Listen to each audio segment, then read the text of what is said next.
morning, everybody. We realize that we are the last panel before lunch, so we're going to do our best to make this lively and interesting for you all. And if some of you are looking carefully at your programs, I have some news to break. My name is not Hannah. I'm Austin Walne. I'm a partner at Artist Ventures, and I've been on the board. I've had the pleasure of being on the board of Second Front for the last 3 years. That's my connection to this event. I'd like to thank Second Front and other sponsors for putting on this great event. Exciting to be a part of it. And to get started, I'm going to introduce our distinguished panel of guests who are preeminent leaders in their respective spaces. Travis Bales is a managing director at Booz Ventures. Adam Sheipe is a senior vice president at Leidos and head of corporate development. Did I get that right? Awesome. Jeff Cunningham is an investment manager at Lockheed Ventures, and Lauren Penneys, our LP, is a senior vice president of new programs at Palantir. So thank you all for joining us to discuss this, the essential role of systems integrators in the innovation ecosystem. A lot of times in the defense tech startup world, prime contractors can be an easy target to point to of why the system is the way it is. But I think we're here today to discuss about how systems integrators play a key role in ensuring how systems requirements are met. They have a key role in mentoring and supporting high growth companies through their existing programs and arrangements. And without a doubt, the primes are fielding some of the most advanced capabilities for national security missions across the world today, and keep the United States in the leadership position that we're in the world. But with the significant movement to the cloud, cybersecurity threats growing, and emerging technologies like advanced AI, we're going to see how many times we can say AI on the panel today. We're beginning to see changes in the way this field operates, and the role of the federal systems integrators are changing with the times. We're seeing government at all levels adopting innovation hubs, allowing for new ways of doing contracts and embracing the fast failure in testing. And this is all important, but it culminates in an environment where we have to work together across the ecosystem to advance capabilities at the pace of the mission. And so we're going to dive deeper into this with our panelists. So this is the question for everybody. So if I have to pick folks to speak, I will, but I'm just going to lob it out there for you all. So whoever's got a strong opinion, jump in. Can you discuss some of the ways that primes are reimagining and reinventing the way they support customers and think through their partnerships? So I'm happy to take that one on. So Jeff Cunningham with Lockheed Ventures. Great to be here. Thanks to Second Front for hosting. So at Lockheed Martin, right, we kind of have this new initiative that we're outlining called 21st Century Security. And essentially what that looks like at a high level is creating agility in the defense industrial base. It's creating an open architecture system where systems that traditionally have been bought through stovepiped procurements can now interoperate with one another, and really allowed for distributed customer mission sets to thrive and operate in, and really to allow collaboration across various services. So think of it as an enablement of joint all-domain operations, right? And how we look at enabling that 21st century security mission is through a couple things on the inorganic side of the house. And that's through traditional corporate development, which think of that as mergers, acquisitions, joint ventures, et cetera. Then we have a new group in our toolkit called Lockheed Martin Evolve, LM Evolve. And essentially what that is a new innovative business model created organization, right? So an actual organization dedicated to create new business models within DoD. And that's a unique thing for us, right? I think there's a recognition that the status quo is not the way forward. And so we need to adopt, we need to be able to change, we need to be able to show our customers that we can innovate, right? And look at commercial technologies, business places, and business models to bring forward to our DoD customers. And so when you look at what LM Evolve is doing right now is we have a couple different things where we can, one, look at ways to bring technologies that we're incubating in-house and spin them out of the organization, right? So you no longer have the traditional rate structure that primes typically have to operate in. And then that allows that new spin out to have the ability to pull in additional outside capital from other venture capital firms, other private equity firms, and still sell back to the government, but only through commercial sales opportunities. So that's a pretty unique thing that we've been working on. And we have my group, which is the Lockheed Martin Ventures organization, and that is the strategic venture capital arm of Lockheed Martin. So where we look for innovative startups, 5 guys and girls in a garage doing something pretty unique, where we know that we do not have that capability in-house at Lockheed Martin. And so it's how can we work with those companies, help them grow, help them have a product market fit within DoD? How can we look to integrate those technologies within our platforms or within the concept of operations from our customers? So those are really kind of the 3 platforms that we have that we've set up over the previous couple of years to really leverage innovative systems and models within our customer community. We're just going to go down the line. Let's do it. All right. Thanks, Jeff. So I think for us, probably the most relevant one recently is Booz Allen Ventures. We launched that last year.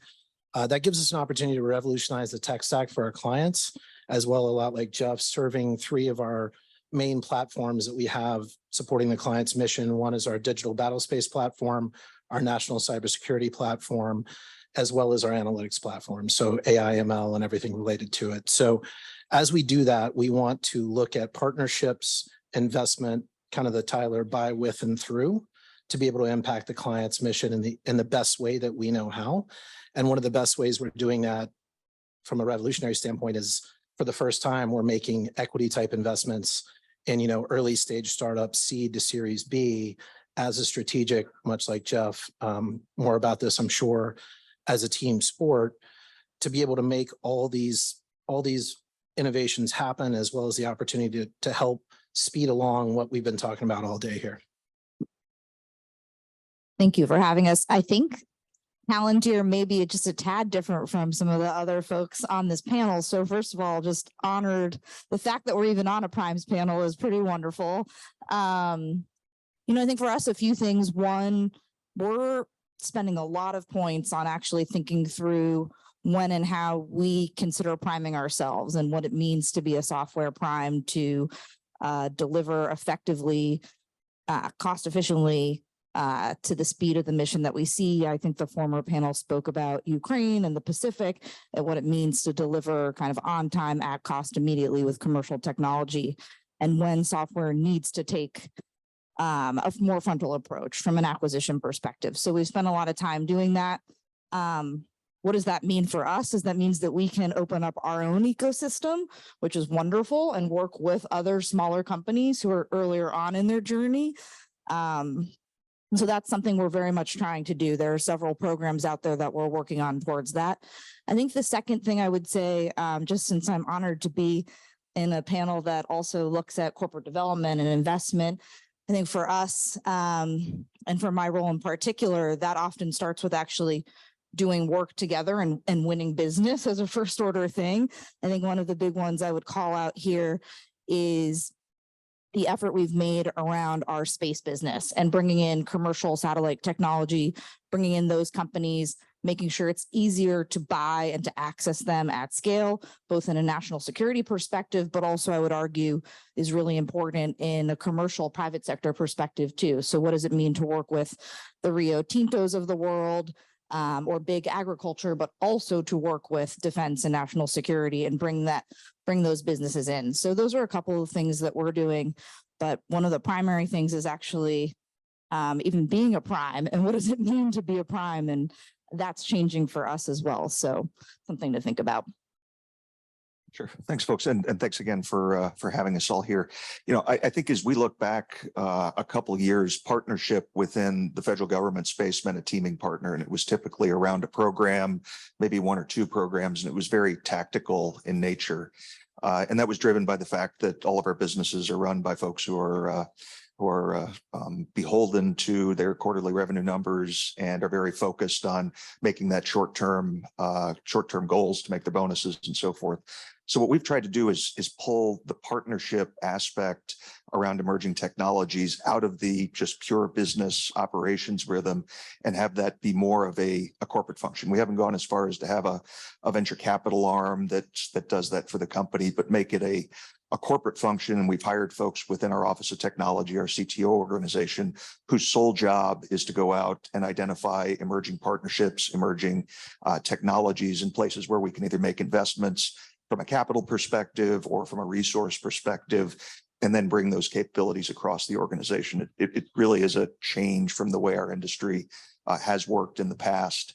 And for a company like us, we've got about 1% of our revenue that goes into IRAD every year. That's about $150 million. And that's smaller than many of the rounds that an emerging technology would run in an A or B round.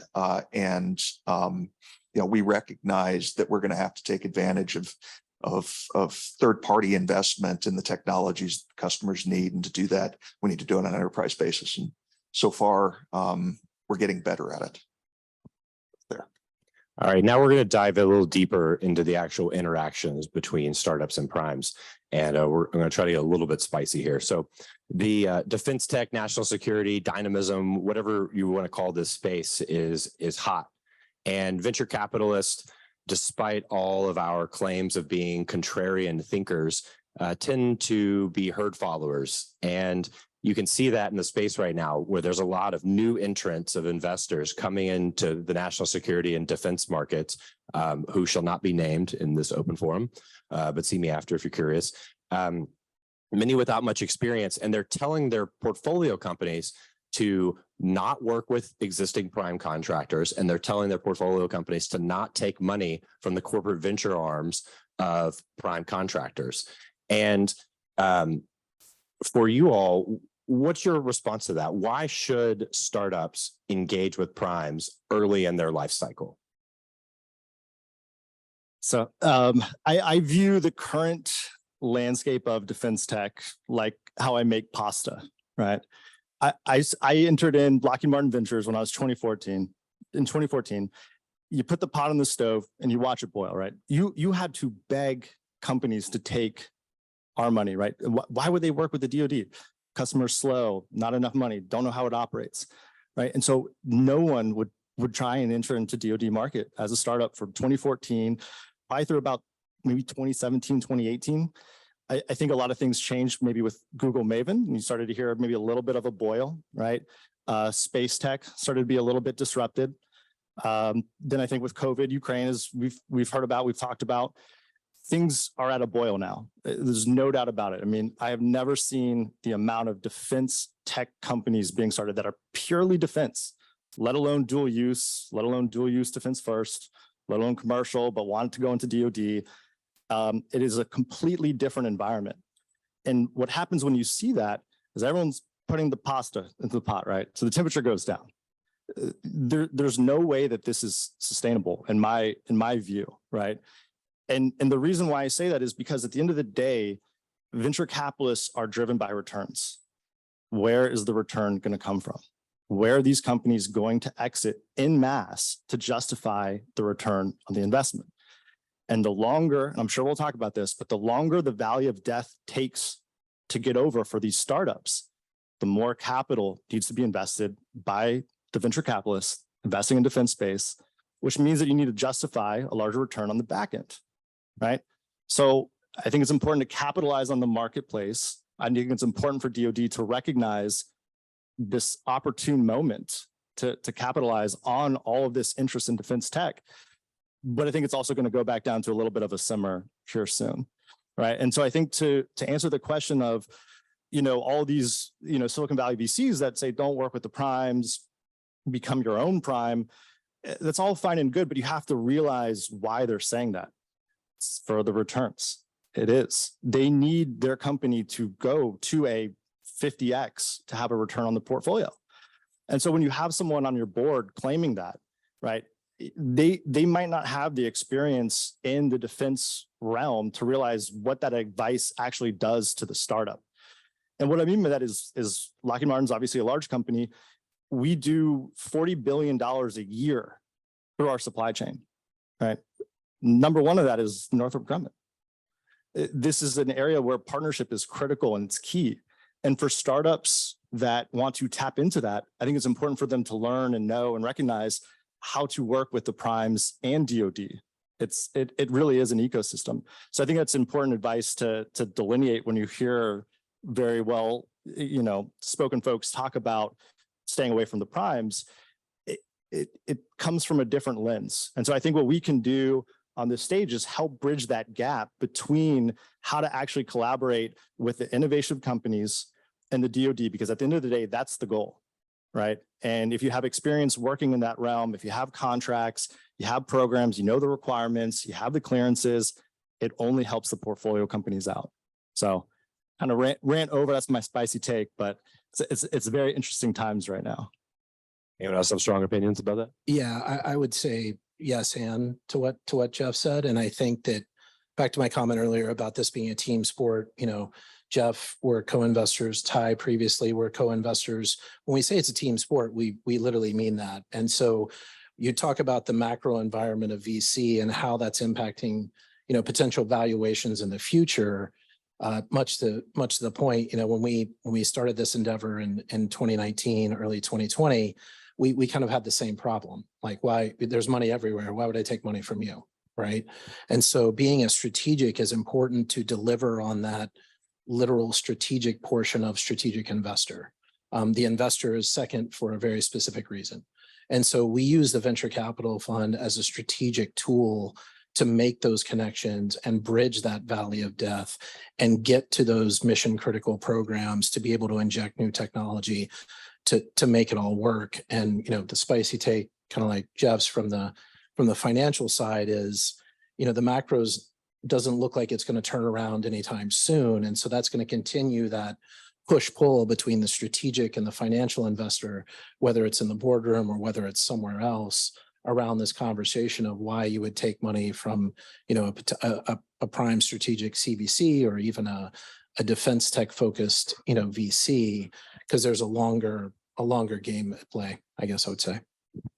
Adam and LP, I'm going to give you one additional question to answer too, since you're both a little bit more on the partnerships and corp dev side, which is not just why should companies want to work with you, but what should they be thinking about when they're evaluating potential partnerships with primes like yourselves?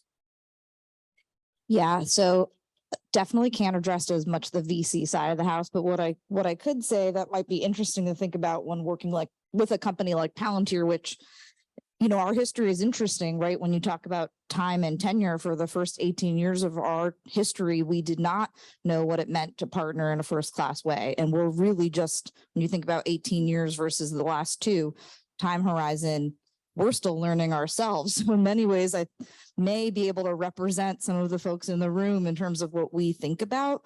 From an investment perspective, I think Jeff and Travis answered it beautifully. For us, I would take it a level down too, in terms of having worked in these environments, what it means from a security perspective, compliance perspective, clearance perspective, project management perspective.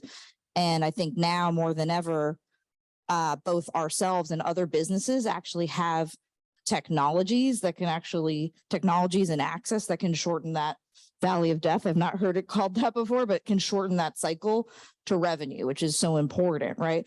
And so I think the thing to look at in the prime or partner ecosystem, if I were to broaden the term, is actually, where can you find yourselves kind of like escalating from an annual recurring revenue perspective, and how can certain businesses help bring that in?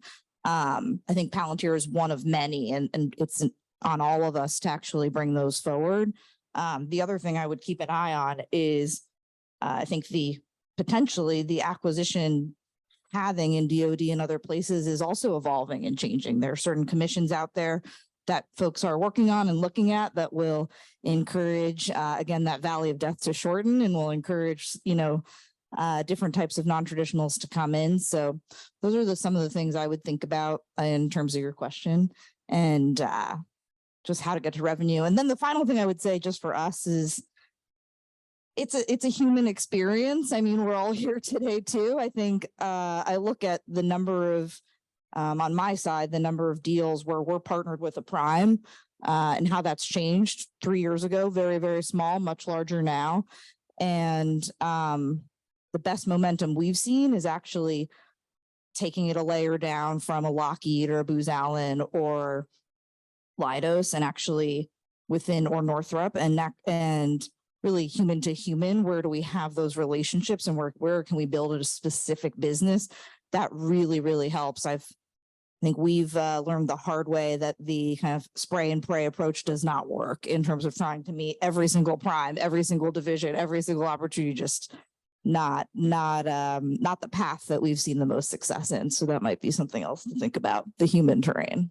Could you go one level deeper in that and talk about a couple of areas where you have seen success in some of those partnering opportunities? Yeah. So one I would call out, actually, well, since we have our friends and community members here, it is national security landscape, but I think in our government portfolio more broadly, we've done a lot of really, really exciting work with Booz Allen in the health space. That took us, and as someone mentioned, COVID and Operation Warp Speed, which we were lucky enough to participate in. That took both that experience of the US not having time to turn things around and go through maybe a longer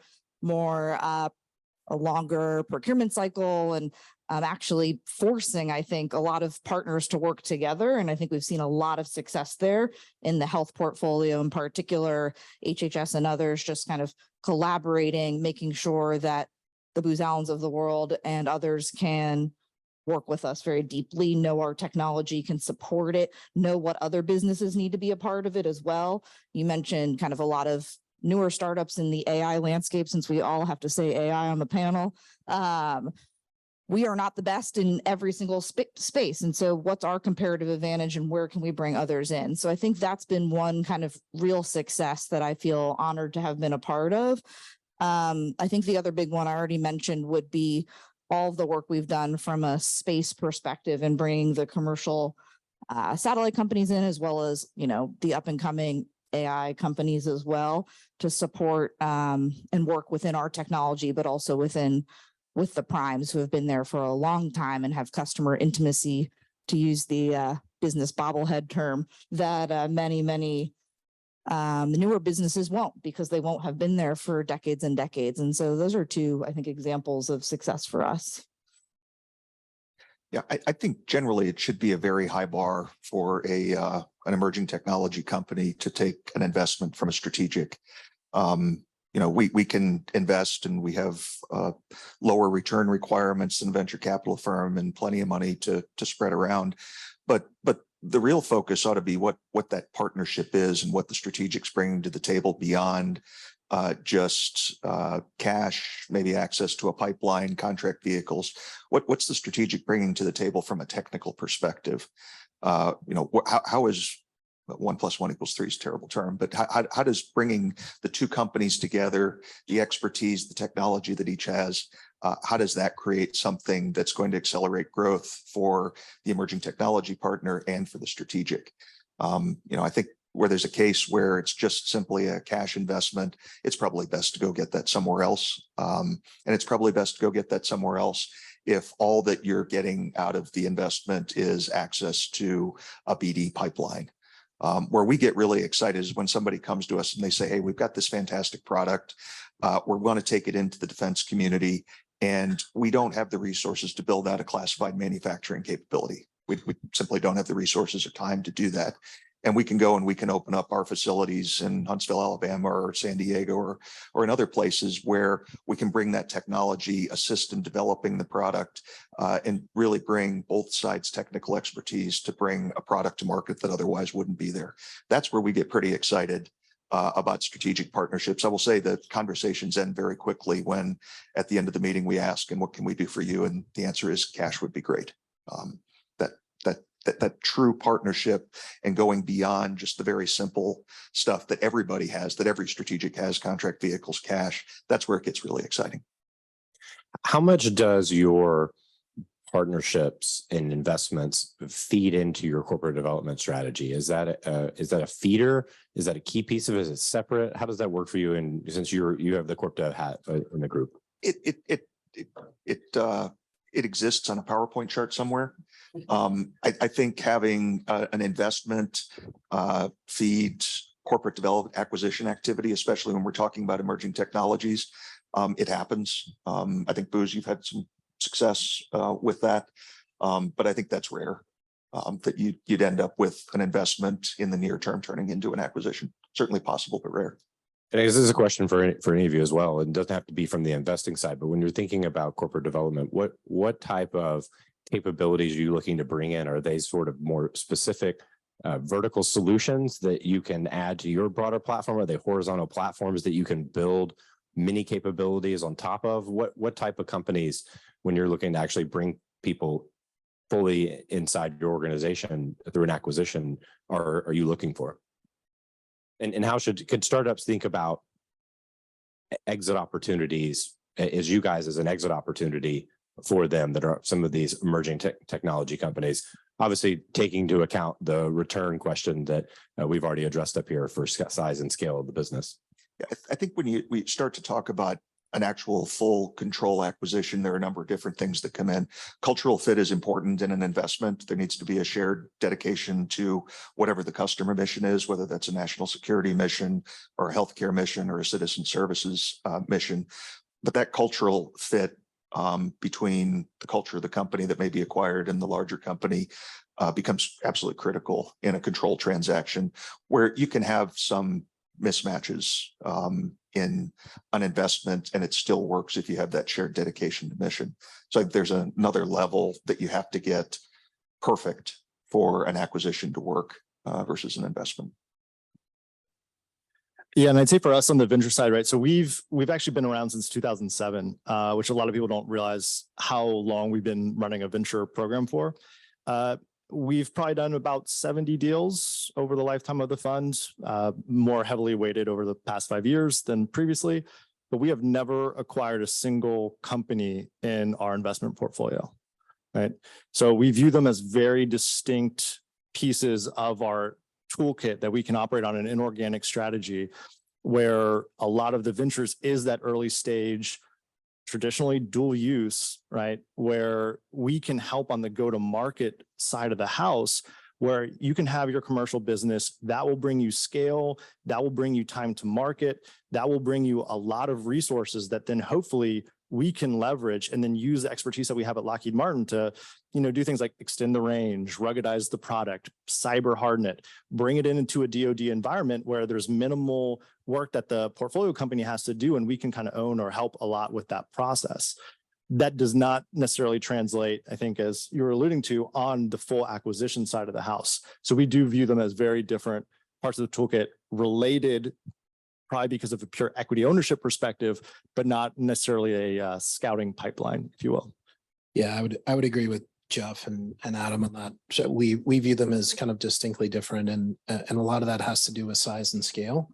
When you get to a Series A, Series B company, our job as investment managers and fiduciaries is to help them grow up inside of, whether it be Booz Allen, whether it be Lockheed, wherever it is, and look down the road to that next round of funding, that C, that D, the potential acquisition, whether that be to private equity or another prime.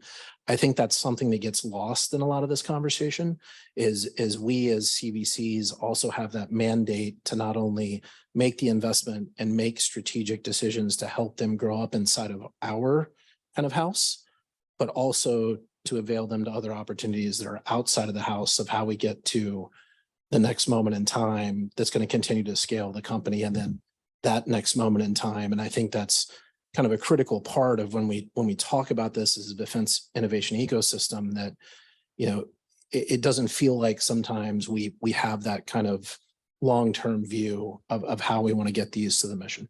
So I think the other thing you could add to that is a lot of the emerging technologies that we're all looking at and we're trying to bring into government have large commercial applications as well, and maybe aren't best owned by a defense government services government products contractor that may not be maximizing value in a portfolio like ours. So, I think again, the bar ends up really high to get to that point where you say, okay, we made an investment, we developed a relationship, we developed a product together. Now the two companies should come together. Lauren, you mentioned Valley of Death a minute ago, and that's one of the catchphrases that goes around the defense tech ecosystem. And I think it's even broken out and made its way into the halls of Congress and among policymakers. And one of the things I sometimes question is whether people know what it means, or is there even a agreed upon definition of what Valley of Death means. To me, it means that there's a gap between the innovation experiments that happen on the front end of organizations like within DoD, primarily led, I think Peter mentioned earlier, organizations like AFWorks, DIU, InQtel. And then on the other side is the programs of record, which are mostly owned by folks on this stage. The Valley of Death, of course, is the middle step in between of how you transition from cyber phase 1, 2, and 3 to being on an actual program of record. What roles do the primes currently play, or better asked, what roles could the primes play in helping and being a player, a partner in the defense tech ecosystem to help companies cross that Valley of Death and actually become part of programs of record? Yeah, no, it's a great question. As a company that You're one of the few that did it. who has made it. But there are a lot of complexities. You all talked about capital, timelines to capital, et cetera. There are so many different elements here. But what are some of the roles we can play? I think, man, there are a few of them. One thing I've found very interesting over the past few years that we've looked at is actually being a little bit more open and dynamic with our business and pricing model and how we let other companies into that ecosystem. I think one interesting evolution for us has been to really have originally thought about the technology that we provide to the government, the services that we provide to the government, to be a holistic entity that we delivered, right? And that's just not going to work for this economic environment, for this geopolitical environment, for our business, and frankly, for these other businesses that we're trying to bring along. And so I think one of the first things for us that has been exciting is actually introducing new ways for us to unlock our business model and pricing and bring other companies in. I think the second way is we're a software forward company. That's our history. We've always been, and actually unlocking our software in a first class way for some of these smaller businesses to cross the Valley of Death. We'll have to come up with a better term than that, but to cross the Valley of Death from a basically clearance and compliance and security landscape. So how can we leverage some of the painful lessons we've learned and invested in technically and provide that to other businesses? And we're doing that currently. And these are newer products and offerings for us that we've never had before, truly in the past 12 to 18 months. So that's a big change for us and a big thing that we're trying to do. I think the third thing, and maybe this is too simple for this set of folks, is just learning when to say no and refer in other businesses and position other businesses first. That's been a personal journey for me, right? I think when you look at being a software company growing, we're a public company, we're constantly looking at, okay, what does it mean to grow the top line, right? And I think one of the interesting things has been actually, as we've joined and really increased our presence here, is learning how to actually refer other businesses in, set them up. I do think there's a lot to say, and traditionally around certain vehicles and certain programs and how to access them. I think all of that is good and has to continue, but these are some of the newer ways. So using our technology is, I think, a very exciting one for us, as well as unpacking the pricing and business model. I see lots of nodding. I know all of you have opinions on this. I see you all clutching your microphone, so jump in. I think Jeff mentioned cyber hardening. I talked about classified manufacturing capabilities, all of those things that are required to get to a program level record, the ability to go, and this is really hard, from being a prototype manufacturer to LRIP to full rate production and so forth. I think those are the things that we can bring to the table, having that expertise, having made the mistakes for many years and learned from them and developed the systems and processes and tools and so forth that support that. I think are a great way that our industry and the larger companies can come in and help folks move. Yeah, I across mean, that. yeah, thanks for that, Adam. I think for us, it's kind of in our DNA, right, Austin? So as a large systems integrator, we want to take the appropriate tools and build around the mission set to solve where we're going. So we do that on a day-to-day basis, either through partnerships or potentially through venture. I can't have one without the other. So I need both a partnership to have a venture investment, but I don't need a venture investment to have a partnership. So I think those are all ways that we can kind of bridge that gap, and being really thoughtful about how we, typically there's a chance to, bridge that gap for one particular program or one particular area of the DoD or one particular area of the IC. I think it's kind of paramount on all of us to think about how either that technology, that company is extensible across the government, and how that might impact a similar mission, but different set of requirements in a different place. So. Yeah, and for us on the venture side, right, it's one of those interesting dynamics where we ultimately pay you to then work for you, right? So that is our goal, is to help these small companies achieve scale. And at the end of the day, a lot of these companies, they don't know how to meet all the requirements that DoD set forward. So they want to build a product or a set of products and then sell that set of products, right? And keep it as simple as that. And so when we look at how to bridge, the valley of death, I think we have a couple things that we look at. One is obviously integration within the business areas, right? So there's a company in our portfolio called Terran Orbital. They make small sats. We have systematically worked within our space business area to create and help them set up a production capacity where they can build satellites as a merchant supplier at scale for a wide variety of customers and then mission sets. So they're actually one of our key bus manufacturers for the SDA transport layer, which is the LEO mesh network for comms relays. And so they are a partner, part of a $200 million program. They are the key provider for that satellite bus. Another thing that we've done internally is, you guys might be familiar with IRAD. You guys might be familiar with CRAD. We've created a new kind of architecture called VRAD, right? So Ventures R&D. And this is to bridge that initial gap when you make an investment in a startup and try and create some type of collaboration within the business areas within Lockheed, right? So this funding is dedicated out of our fund to help spur on the collaboration elements between the business areas and the portfolio company.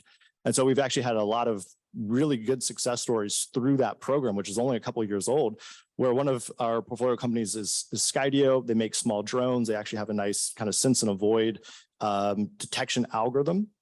And so what we've done is looking at utilizing their drone and then a lot of our own indigenous capabilities around manufacturing of aircraft to have this drone autonomously go around the aircraft, look at all of the rivets, all of the different materials, make sure that they are in the right place. We haven't missed a bolt, right? That they can ensure the production capacity, create a digital twin of this platform, and then we can validate and verify on a sustainment perspective how that's operating within limits from what we'd expect from requirements for our customer. And so we're now rolling that out to a lot of different platforms, going to market jointly with Skydio to our customer and saying, how can we leverage this capability for your needs? So just another way that we can have a lot more success on the integration side of the house. All right, we're nearing the end of the panel, and we are keeping you from lunch, so we're going to make sure to wrap up on time. But we do have about 5 or 6 minutes left, and in that time, I think it'd be fun to look to the future a little bit. And in looking forward, what are some of the leading trends or paradigm shifts that you're seeing that federal customers should be paying attention to, and that they should be looking into to potentially incorporate into their work over the next 5 years? And you're not allowed to just say AI. That's like saying you're excited about software or computers, but you are welcome or encouraged to mention, any specific applications that are interesting to you. These can be these don't have to be within your company. You don't just have to put on your company hat and rep it, but it could be in your portfolio, outside your portfolio, anything you've seen or interacted with. Could be about each other. It's your moment to hype. Go for it. Want me to start? Trends I'm excited by.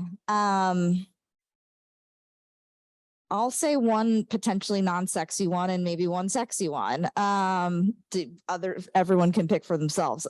So I think one thing that is exciting, actually just hearing everyone else speak just before, that primes can do, that large businesses can do in this defense ecosystem, is actually updated pressure on the acquisition process and actually what it means to reform how we buy technology in defense. There are certain commissions out there actively right now, and I think that's maybe potentially unsexy, but quite exciting. So, where can we actually unlock the buying process? So I think that would be one for me personally. Another one, where are we seeing some interesting personal? I think the other interesting one for me that's very, very exciting is actually like how the large commercial multinationals are participating in large government efforts. So I mentioned for us, a lot of the work that happened in Operation Warp Speed and happened around COVID and healthcare. And now as that ramps down, what does that mean to look at things like water waste? What does it mean to look at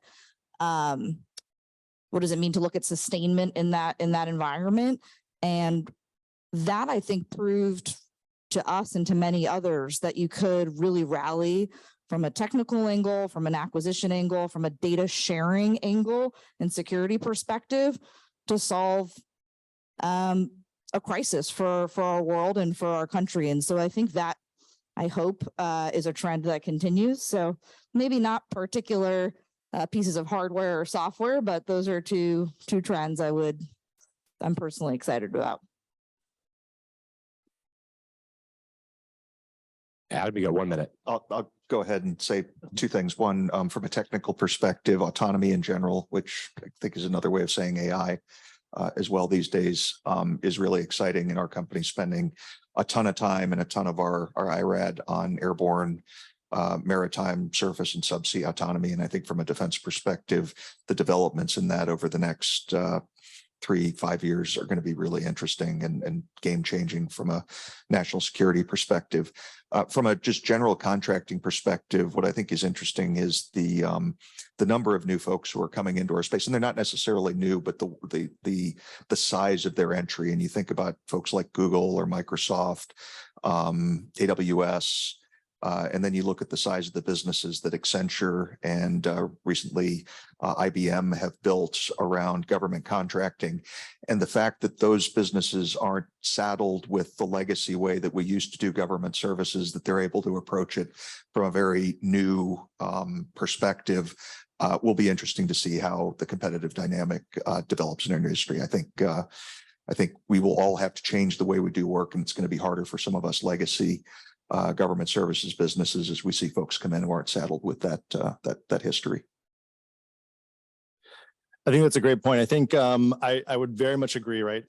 If you look at, pure adversaries, right? Civil military fusion, we will not have that in this country, but it's on your own volition. And so I think what we're seeing is a recognition of it takes a lot more folks than the current players in the current industrial base to make a successful Department of Defense. And so I think there's a lot of reaching over across boundaries that had traditionally been there to say, how can we help? How can we work together? And so I think for us as primes, it's important for us to recognize this shift and figure out ways to augment our own organizations to reach our hand back across the line the other way and find ways to partner. So I think that's going to be a continuous evolution that we'll see take place across the industry. I know you said no AI, but you got to say generative AI. You do. Chat GPT, large language models, right? 100 million customers in less than two months, right? The DoD and IC should absolutely be trying to figure out how to operate in this environment. And then I'll just say anything electromagnetic spectrum, right? I think that is not a sexy space, but it probably should be, whether that's communications, whether that's sensing. I think it's something that we should all be highly aware of. Travis, you got 35 seconds. Perfect. Yes, yes, and yes. I think that there's a lot of opportunity in incremental changes, whether that be when we talk about like a data labeling pipeline, or we talk about the way that we approach ethical AI, or the way that we approach weapon system security and that entire data layer. I think there's a lot of goodness in those incremental changes, because we all know it's been stated multiple times, it's not going to change overnight. So I think to be able to make those changes, we have to get into that process, not an event, and see where we can enable the process. So what are the parts that we want to take a look at, try to bring some innovation spirit fingers to, and make it work, right? I kind of felt like I was in the Spider-Man meme with Adam and Jeff earlier. It's kind of pointing at each other, but that'd be my last statement. Awesome. Well, thank you all. I think this was a very exciting panel, not just because we were on it, but I think the topics discussed and ground we covered was great. I hope you all enjoyed it, learned something. I'm going to turn it over to Tyler to wrap us up for lunch. Yeah. Hey, thanks for the panel.